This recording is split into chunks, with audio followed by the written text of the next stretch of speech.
Hi, so we're gonna do a little cooking today. It's kind of crappy out, so it's gonna be a nice day to just hang out by the stove.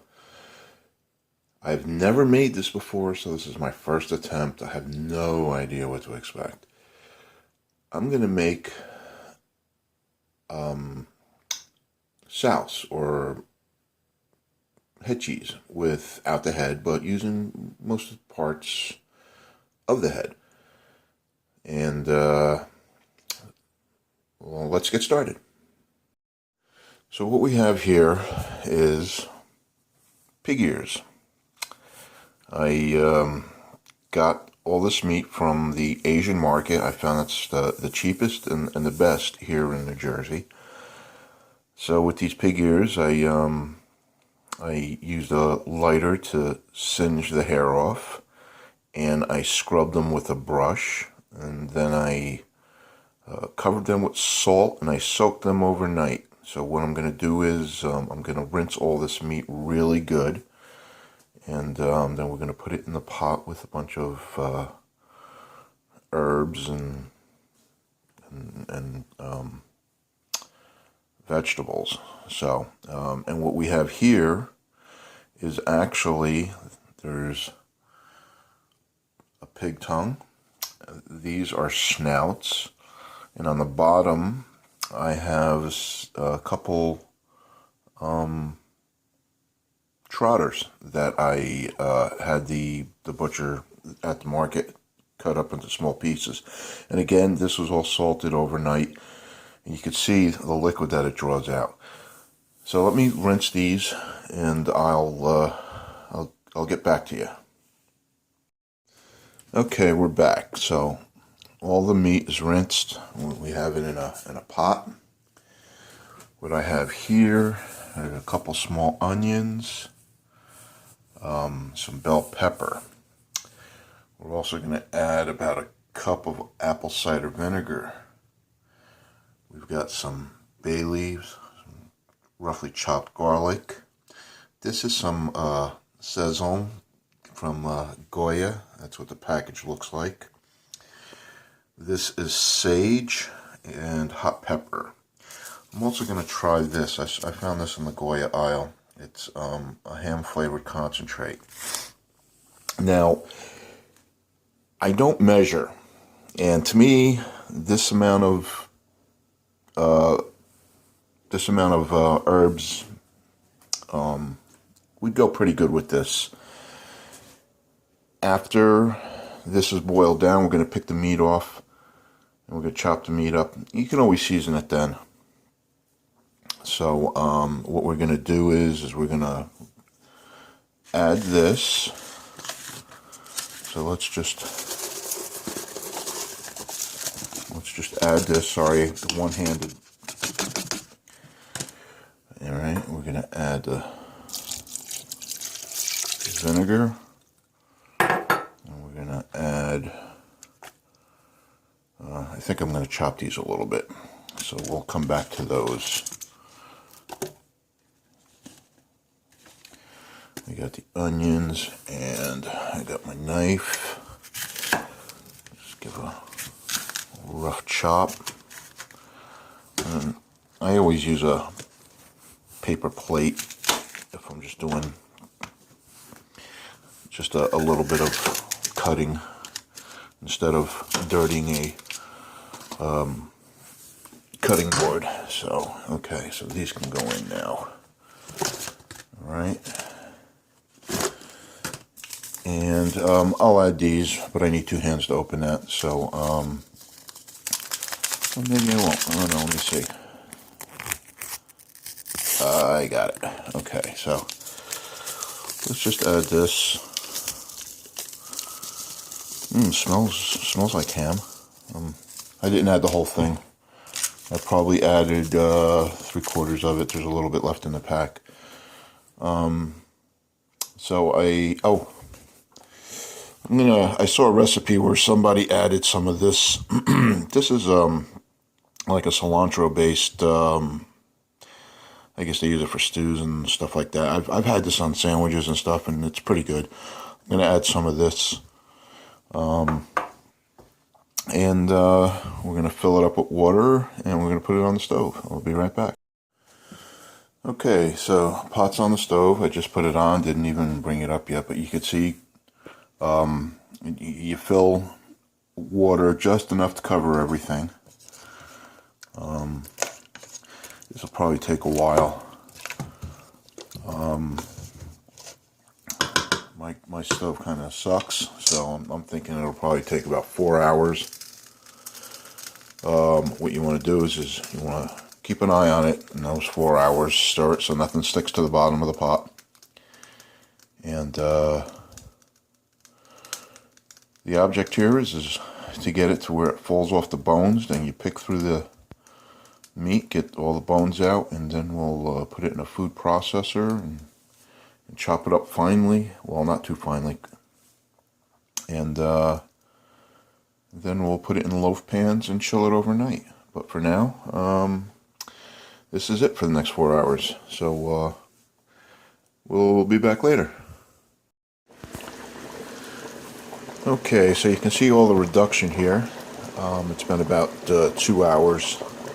We got about another hour to go, and then we'll strain off the broth and save the broth because it's going to be a big part of the process, and then pick through the meat. Okay, so here's all the meat and bones before it's picked. I put it on ice to help it cool a little faster. Then I'll pick through it, and then I'll put it in a food processor to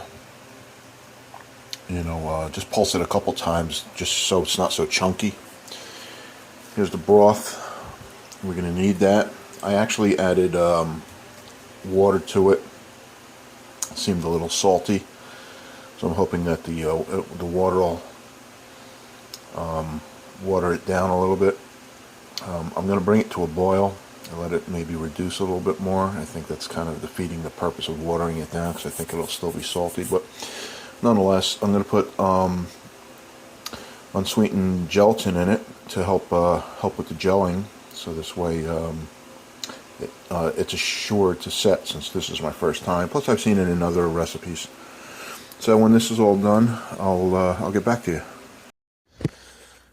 Okay, so this is all meat. I picked through the meat and got rid of all the bones.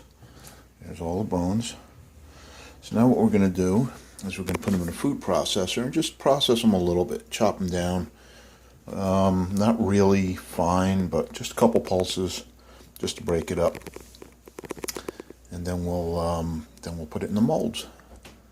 What I'm going to do is after I process it a little bit, I'm going to taste it for seasoning. I know I said it was a little salty. I'm thinking about putting some more spice in it, along with a little bit more vinegar and sage.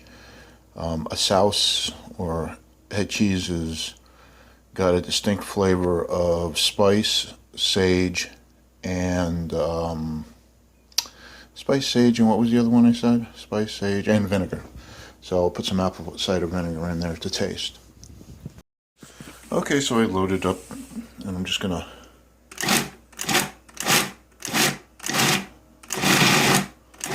a little bit, and I think that's pretty, maybe a little bit more. But again, I don't want it like a pate. That's it. Okay, so I took some of the broth and I kind of strained it. Someone told me not to put that in there. Maybe make it too salty. Gonna bring this up to a simmer, and then I'm gonna add a packet of gelatin, and then we're gonna put it into the bread pan. So I got these disposable bread pans, and this was like a big pain in the neck just getting this plastic wrap in there. We'll take this, put it in there, and then take this and put it over the filling, just up until the top. And then that should be about it. We'll put it in the fridge and for 24 hours, and then it should be nice and solidified. Okay, so everything fit in the 3 loaves, the 3 loaf pans. I'm lucky. So now what you see here is the juice that'll seep into it, and then it'll bind it together. Since it's a little warm, I'm going to wait before I put it in the fridge. I'll probably put it in the fridge in about a half hour.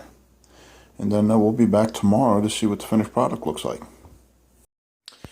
Okay, it's been overnight, and you can see that the souse has set up. So what we're going to do is I'm going to transfer it to the plate, and I'm going to need 2 hands, so I'm going to try to position my phone on a selfie stick. Let's see what happens.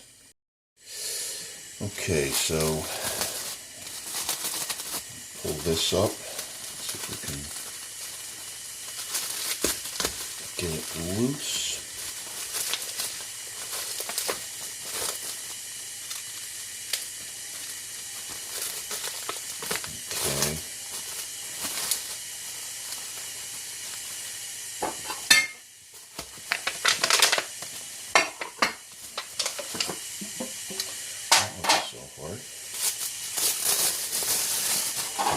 Wrap off.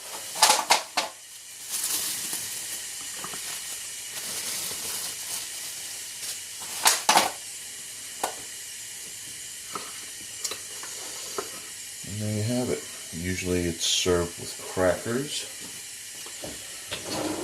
I'm going to cut a little piece off and taste it. You can see how nice and firm it is.